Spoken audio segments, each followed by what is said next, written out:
Hi, in this video, I'm going to show you how to convert MOV files to MP4. Converting MOV to MP4 ensures broader compatibility and smaller file sizes, making your videos easier to share and play across various devices and platforms. Well, there are many ways to convert .mov files into .mp4 files, but we are going to use VLC Media Player. It's totally free and available on both Windows and Mac. So let's start the video. So the first step is to download and install VLC Media Player from the official website. I have given the link in the video description. So once you open that link, you have to select your operating system and then click on Download VLC to download and then install VLC Player in a few simple steps. So this is our MOV file.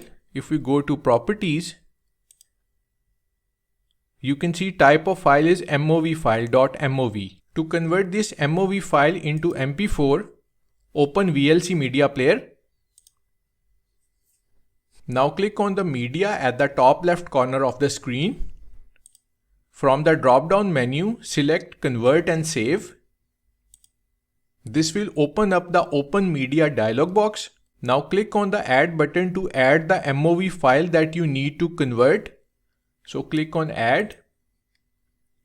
It's on desktop and this is our MOV file. Select it and click Open. Now click on the down arrow next to Convert and Save and click on Convert from the menu. In Profile option, select Video H.264 plus MP3 MP4.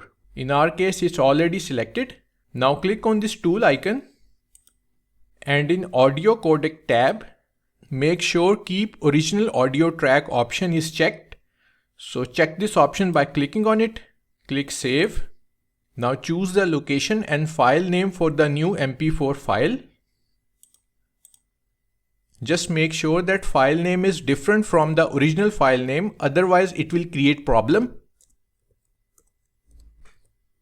Now click on Save and now click on Start button. The conversion process has started. It will take some time depending upon the size of your MOV file. It's complete now. So if we close this VLC player, you can see there is a new MP4 video file on desktop. So if we open it, so that's how to convert MOV.mp4. Thanks for watching and don't forget to hit the like button and do subscribe to my channel for more videos like this.